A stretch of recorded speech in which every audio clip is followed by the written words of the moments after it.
Dad, you're a failure. You've done nothing with your life. Emily's voice sliced through the dining room, her sneer sharp as a blade. Linda laughed, cold and cutting, clutching her wine glass. He's right, you know. Their words stung, but I smiled, my fingers brushing the phone in my pocket. I pulled it out, tapped the screen, and held up a screenshot. Their faces froze, mouths open, eyes wide. The room went silent, save for the clocks ticking. I stood, leaving them staring, and walked out. Before we continue, please subscribe to the channel and let us know where you are listening in the comments. The dining room smelled of overcooked steak and betrayal. Emily's fork clattered against her plate, her eyes blazing. You're nothing, Dad. A nobody who's embarrassed us for years. Her voice cracked, sharp with venom, as she shoved her chair back, the legs scraping the floor. Linda sipped her wine, her lips curling into a smirk. What did you expect, Emily? He's always been a disappointment. She tapped her manicured nail on the glass, the sound like a metronome of scorn. Their words hit like punches, but I sat still, my hands clenched under the table. I'd heard it before, their jabs about my failure as a freelancer, my quiet life in this creaking house. But tonight was different. Tonight, their cruelty felt final, like a door slamming shut. I stared at the crack in my plate, a jagged line splitting the ceramic. It reminded me of us, broken, held together by habit. You're just an old man rotting in that closet of an office, Emily spat, tossing her hair. Linda chuckled, her laughter cold as the wine she drank. I didn't answer. Not yet. My chest burned, but I kept my face blank. Years of swallowing their insults had taught me patience. I thought of the sacrifices, nights working late, paying for Emily's college, buying Linda's jewelry while she bragged to her golf club friends. All for this. You're a burden, Linda said, her voice low, almost bored. We barely scraped by because of you. That was it. The dam broke. I reached into my pocket, my fingers brushing the cracked screen of my old phone. It was heavy, not with weight but with truth. You think you know me, I said, my voice steady. They froze, startled by my tone. I tapped the screen, pulled up the screenshot, and held it out. The light from the phone cast shadows on their faces. Their reactions were instant. Emily's mouth fell open, her hand flying to her lips. Linda's glass slipped, shattering on the floor, wine pooling like blood. The room went quiet, the only sound the clock ticking on the wall. I didn't say a word. I didn't need to. Whatever they saw on that screen had done the talking for me. I stood, my chair creaking, and walked out. Their eyes followed me, wide with shock, but I didn't look back. My steps echoed in the hall, each one heavier than the last. I reached my office, a cramped room stuffed with old books and a wheezing computer. The door clicked shut behind me, blocking out their voices. I sank into my chair, the phone still warm in my hand. My heart pounded, but not with fear. For the first time in years, I felt alive. I set the phone on the desk, its cracked screen catching the dim light. They didn't know what I'd been hiding, what I'd built in silence. But they would. Soon, they'd understand everything. The kitchen reeked of spilled wine and panic. Linda stood by the sink, her hands gripping the counter, her blonde hair falling loose from its perfect bun. What was that, Emily? She snapped, her voice tight. What did he show us? Emily paced, her phone clutched like a lifeline, her fingers swiping the screen. It's fake, she muttered. It has to be. He's bluffing, Mom. Dad? With that? No way. Her laugh was shrill, but her eyes darted to the hallway, where I disappeared. I sat in my office, the door locked, the silence thick. My phone lay on the desk, its cracked screen dark now. Their voices carried through the walls, sharp and frantic. He's playing us, Linda said, louder now. He's always been weak. This is just another pathetic trick. Her words stung, but I didn't flinch. I'd heard worse. My fingers tapped the desk, the wood worn smooth from years of restless nights. They thought they knew me. They thought I was nothing. A fist pounded on the door. Ed. Linda's voice was sugar-coated, but it dripped with venom. Open the door. We need to talk. I didn't move. Emily's voice joined in, high and jagged. You think you can scare us with some photoshopped garbage? I'll post this online, Dad. Everyone will know you're a liar. Her threat hung in the air, but it was empty. She wouldn't post anything. Not yet. Not until she knew what I had.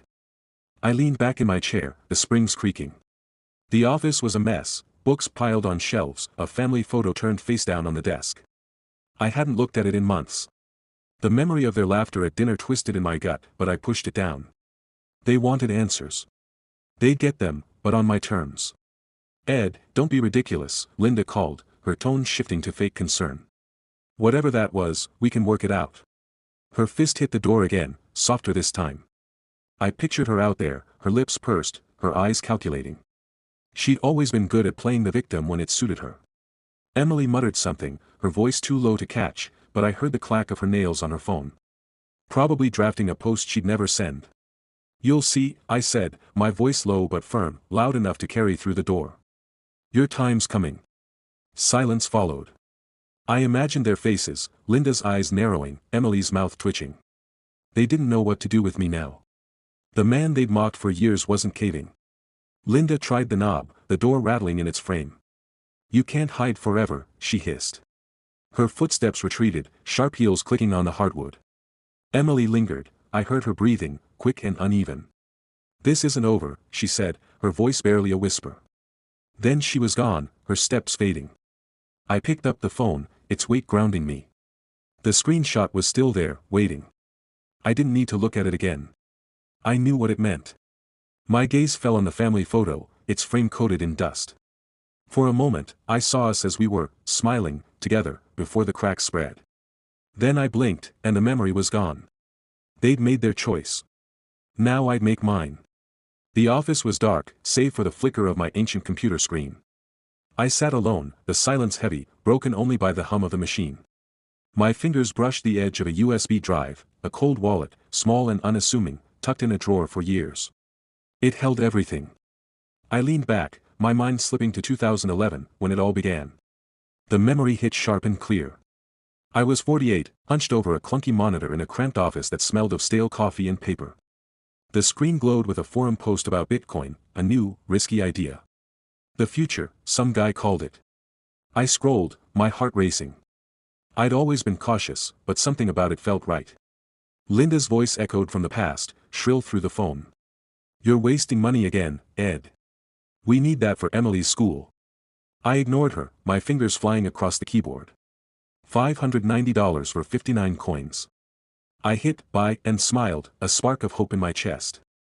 Back then, I thought I was building something for us. For Emily's future, for Linda's dreams. I worked late, fixed networks, paid bills. Emily, just 13, barely noticed me. Dad, whatever, she'd say, eyes glued to her phone. Linda wanted more, always more. Karen's husband bought her a diamond, she'd complain, her voice sharp as a knife.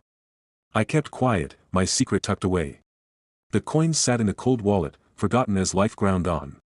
Now, in 2025, I pulled the USB drive from the drawer. Its plastic was scratched, but it felt alive in my hand. My office was a tomb, dusty shelves, a family photo I couldn't bear to face. The computer wheezed as I plugged in the drive. My hands shook, not from fear but from certainty. I typed the password, each keystroke deliberate.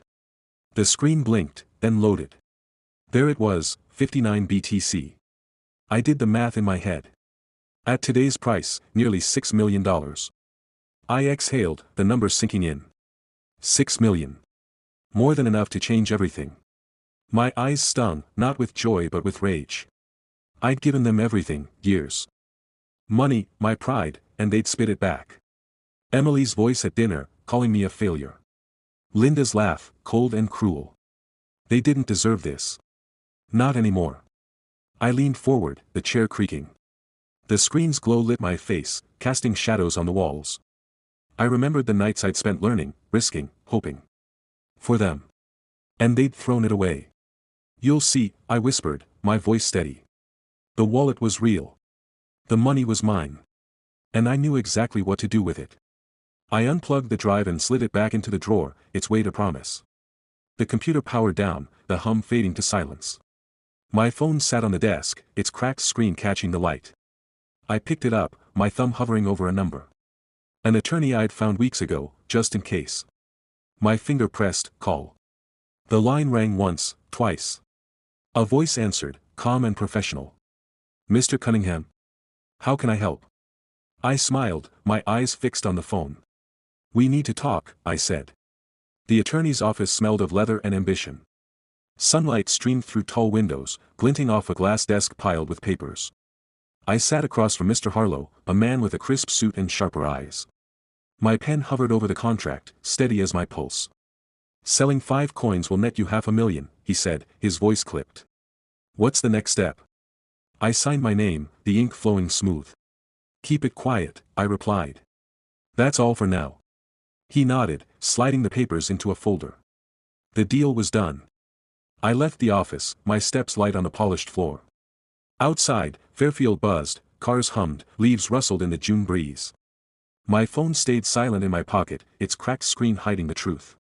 5 bitcoins sold. $500,000, and Linda and Emily had no idea. The thought made my chest hum, not with pride but with purpose. They'd mocked me for years, called me a failure. Soon, they'd see.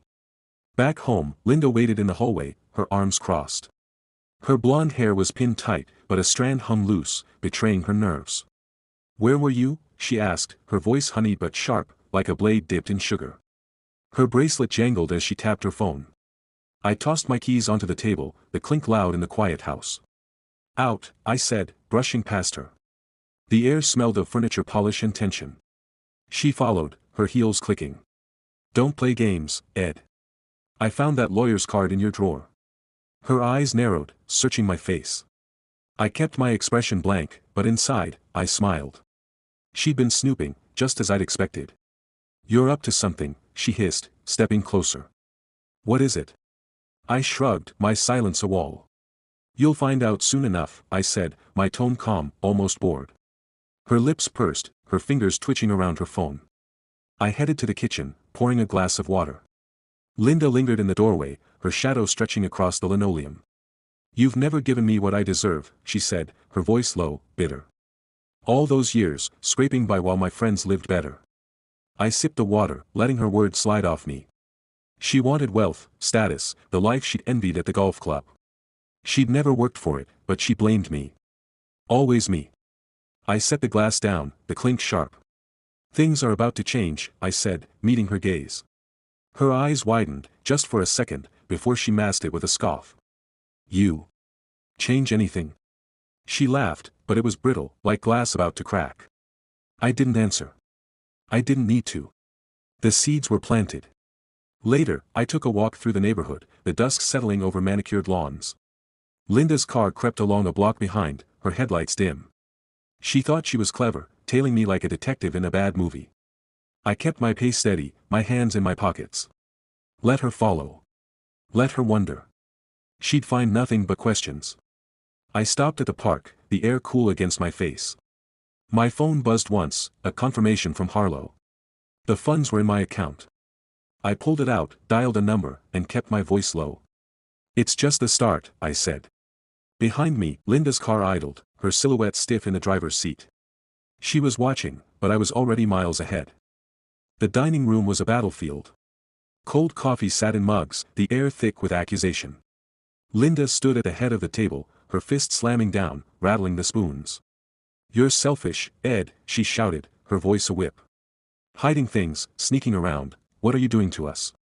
Emily slouched in her chair, her phone glowing, her fingers flying across the screen. "You're ruining everything, Dad," she snapped, her eyes flashing. "Everyone's gonna know what a loser you are." Her words cut, but I sat still, my hands gripping the chair's edge. I'd walked into this ambush after my walk, Linda's car trailing me home. Now they were unloading, their voices rising like a storm. "You've always held us back," Linda said, her bracelet clinking as she pointed. "Now you're playing some game. I won't stand for it." Her face was flushed, her eyes desperate. Emily smirked, tapping her phone. "Check this," she said, her voice dripping with scorn. She held up the screen, a post she just published.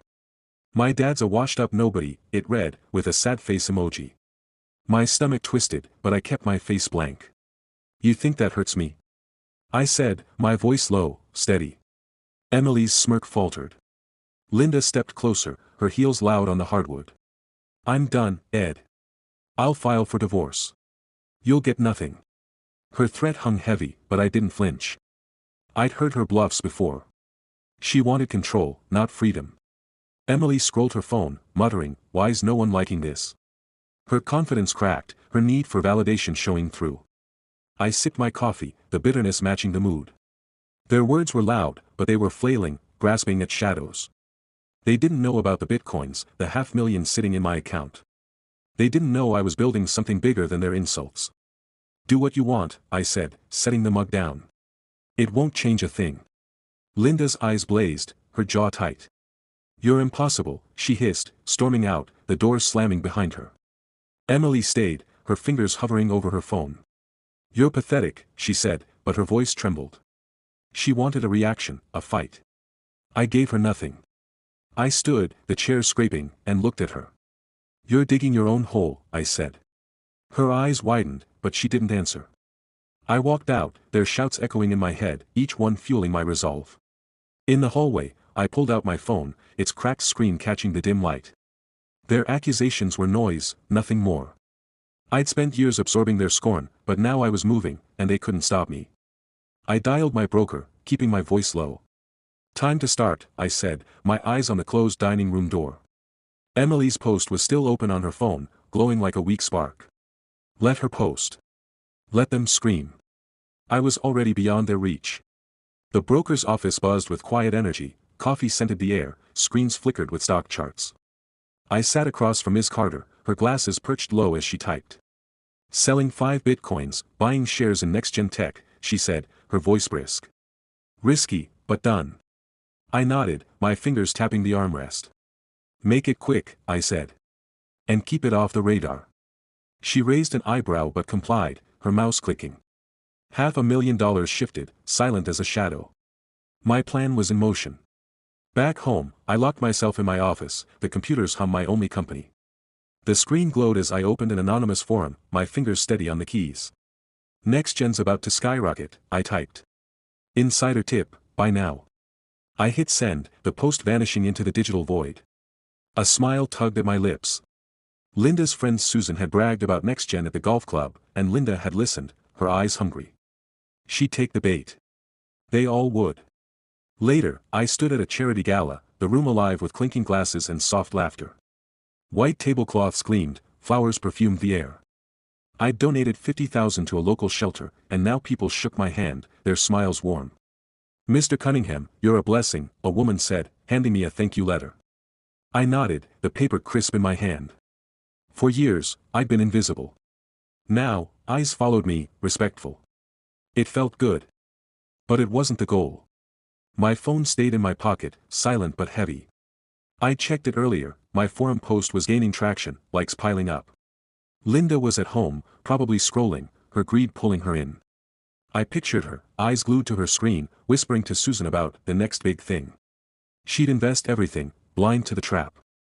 The thought steadied me, like a compass pointing true. At the gala, a man clapped my shoulder. "Heard you're making waves, Ed," he said. I smiled, vague. "Just helping out," I replied. The letter in my hand felt like a shield, proof of who I could be. Linda and Emily saw a failure. These people saw a giver. Soon, they'd all see the truth. I left the event, the night air cool against my face. At home, Linda sat in the living room, her phone glowing. "Susan says NextGen's a goldmine," she said, her voice eager, not looking up. "I'm putting everything in." Her fingers swiped, sealing her choice. I paused, my hand on the stair rail. "Good luck," I said, my tone flat. Her eyes flicked to me, suspicious, but I was already moving. In my office, I shut the door, the lock clicking. The computer screen waited, dark but ready. Linda's words echoed, "Everything," she'd said. "Everything." My smile grew, cold and sure. I sat down, my fingers brushing the phone. The next step was close, and I was ready. The dining room was a mess, coffee mugs scattered, a napkin crumpled on the floor. Linda stood by the table, her phone pressed to her ear, her voice shrill. "What do you mean, it crashed?" "I lost 40,000. She spun, her eyes wild, mascara streaking her cheeks. Emily hovered near the doorway, biting her nail, her phone dark in her hand. I sat at the table, stirring sugar into my coffee, the spoon clinking softly. Their panic was a symphony, and I was the conductor. Linda slammed her phone onto the couch, the thud muffled by cushions. You did this, Ed, she screamed, pointing a trembling finger. Her hair was a tangled halo, her bracelet jangling. You sabotaged me. I raised an eyebrow, my face calm. Did I? I said, my voice low, almost amused. Her accusation had no teeth, no proof. I'd worked through my broker, clean and untraceable. NextGen stock had plummeted, just as I'd planned. Emily shifted, her eyes darting between us. Mom, maybe it's not him, she said, her voice small. Linda whirled on her. Don't defend him. He's ruined us. Emily flinched, her fingers tightening around her phone. She looked lost, her confidence gone. I sipped my coffee, the bitterness sharp. Linda's debts, credit cards, loans, had been her noose. She tied it herself, chasing Susan's promises of wealth. You chose where to put your money, I said, setting my mug down. Linda's face twisted, her breath hitching. You knew, she spat. You knew it would fail. I shrugged, my silence a blade. She stormed closer, her heels clicking. I'll prove it, Ed. I'll drag you down with me. Her threat was empty, but her eyes burned. Emily stayed quiet, her gaze fixed on the floor. A crack was forming between them, and I felt it widen. I stood, the chair scraping. Their eyes followed me, Linda's furious, Emily's uncertain. I'm not your problem, I said, my voice steady. You are. Linda's mouth opened, but no words came. I walked out, their silence heavy behind me. In the hallway, I grabbed my coat, the letter of thanks from the charity still in my pocket. Its weight grounded me, a reminder of who I was becoming.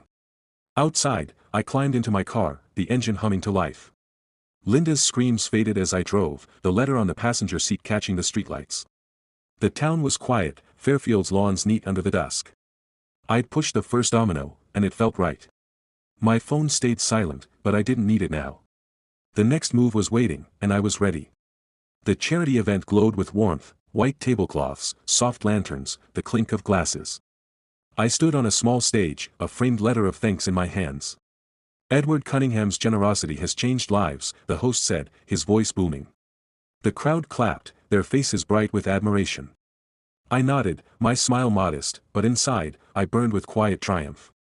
For years, I'd been invisible. Now, Fairfield saw me.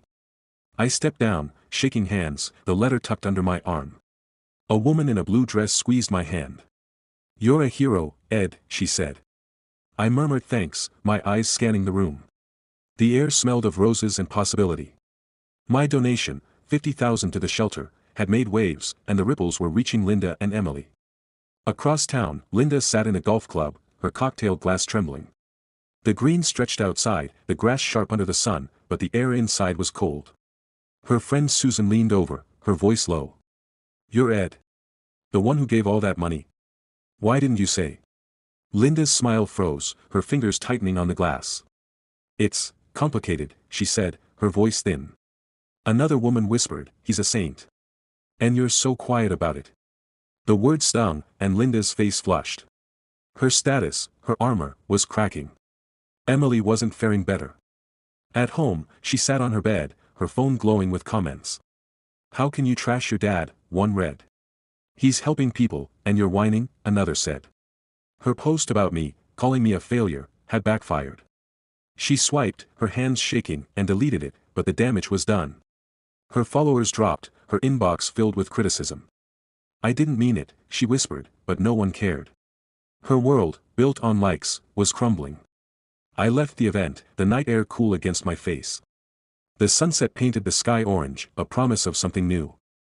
I'd spent years in their shadow, absorbing their scorn. Now, they were the ones fading.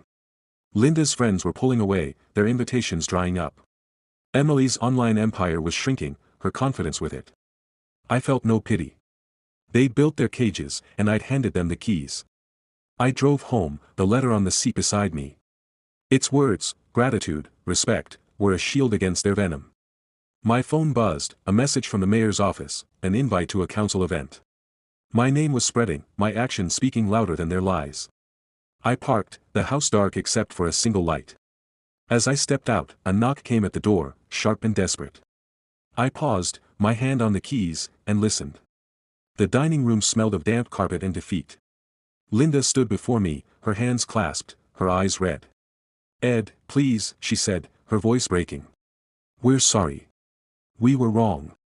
Emily lingered behind, tears streaking her face, her phone silent for once. "Dad, I didn't mean it," she whispered, her voice raw. Their apologies were a performance, hollow as the cracked walls around us. I stood by the table, my arms crossed, unmoved. Linda stepped closer, grabbing my hand. Her nails dug in, desperate. "We're broke, Ed. The club shut me out. We need you."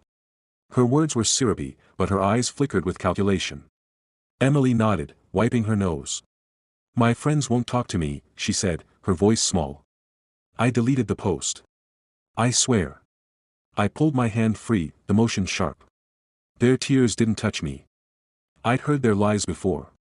"You made your choices," I said, my voice cold as stone. Linda's face crumpled, but her jaw tightened. "You can't abandon us," she said, her tone shifting, accusatory. Emily looked down, her shoulders shaking. I saw her fear, real, maybe, but it changed nothing. They'd mocked me, belittled me, for years. Now, they wanted salvation. I wasn't their savior. I turned, walking out, their pleas fading. Later, I sat in a realtor's office, the air crisp with fresh paint. A panoramic window framed Fairfield's skyline, and keys gleamed on the desk. "The house is yours," the realtor said, sliding the papers over. I signed, my hand steady, the pen scratched loud in the quiet. A new home, clean and mine, waited. No echoes of their voices, no ghosts of their scorn. The keys were cool in my hand, their weight a promise. I'd sold more bitcoins, enough to start fresh.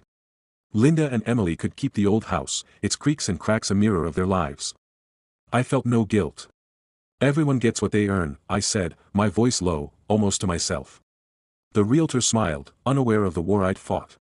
She handed me the keys, their jingle bright. I drove to the new house, its windows dark but welcoming. I parked, staring at the clean lines, the empty rooms waiting for a life I'd build alone.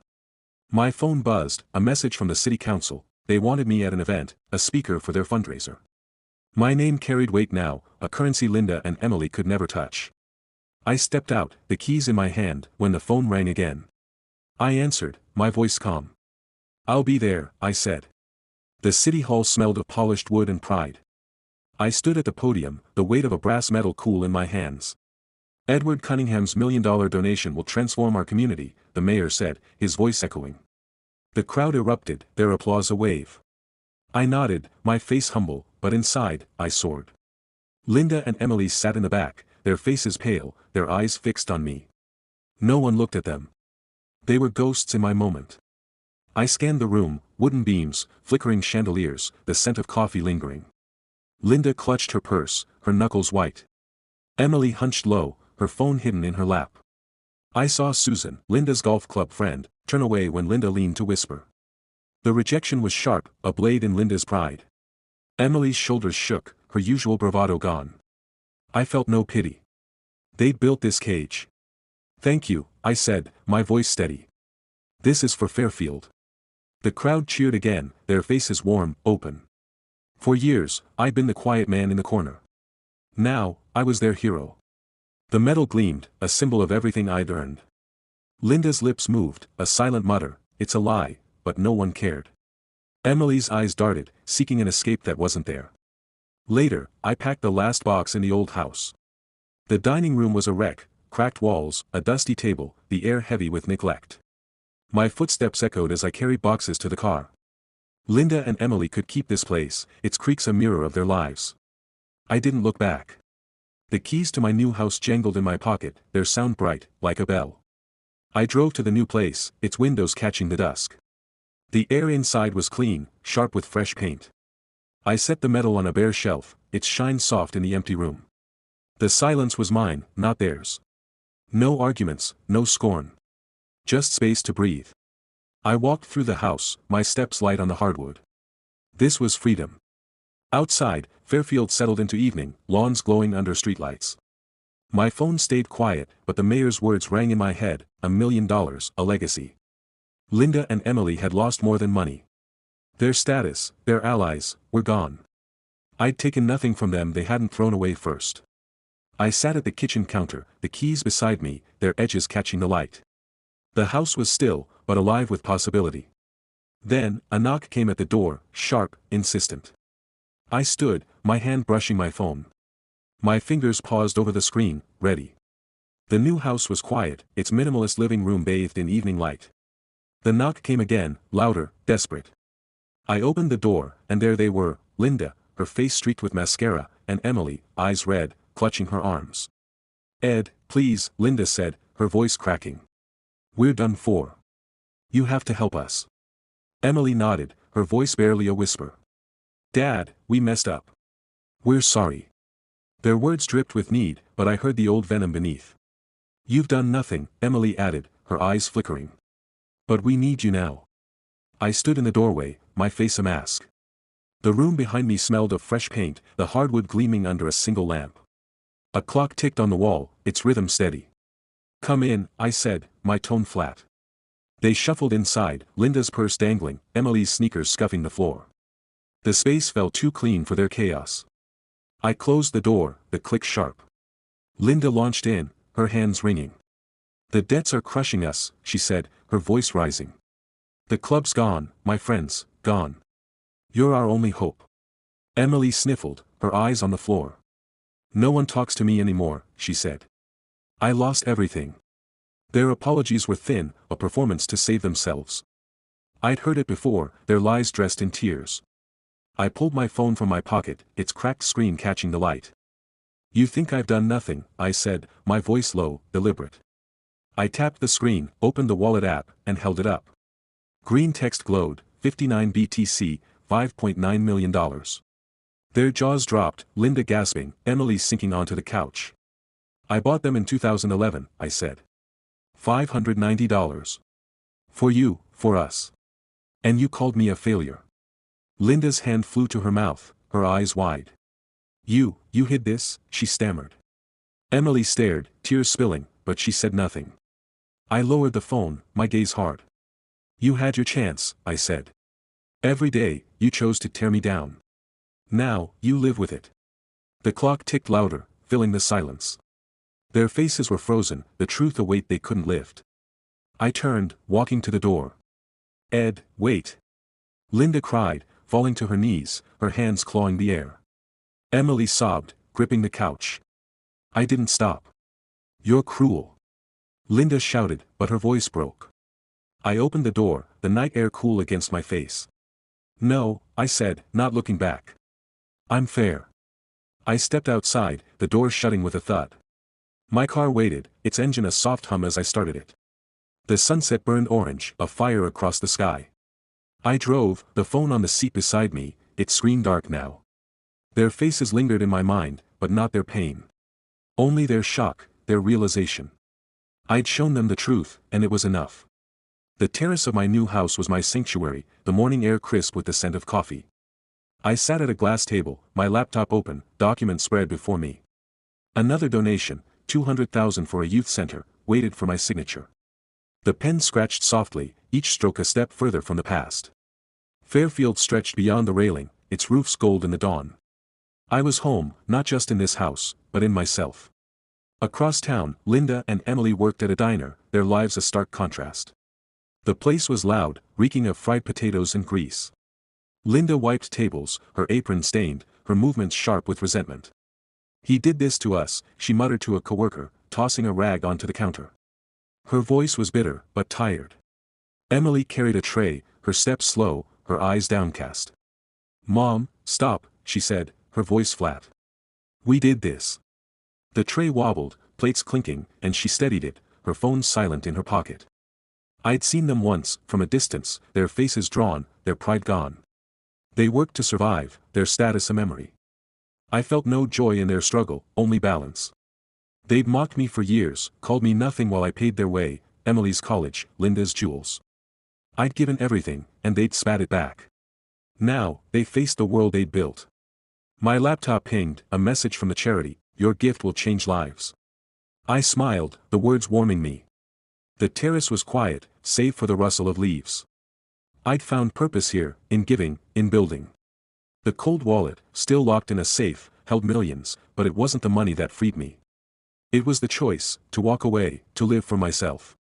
I stood, coffee mug in hand, and stepped to the railing. The sunset painted the sky, its colors soft, final. I thought of the old house, its creaks and shadows, and the years I'd spent there, shrinking under their words. I'd carried their weight too long, but no more. I gave them everything, I said, my voice a whisper. Now, I'm free. The mug warmed my hands, the sky deepening to purple. Fairfield was mine now, not as a conqueror, but as a man who'd found his place. Linda and Emily would keep going, their lives their own to mend or break. I didn't hate them. I didn't need to. I'd found something better, myself. The horizon glowed, and I knew I was home. If you liked this story, please like this video, subscribe to the channel, and share your impressions of this story in the comments. To listen to the next story, click on the box on the left. Thank you for watching.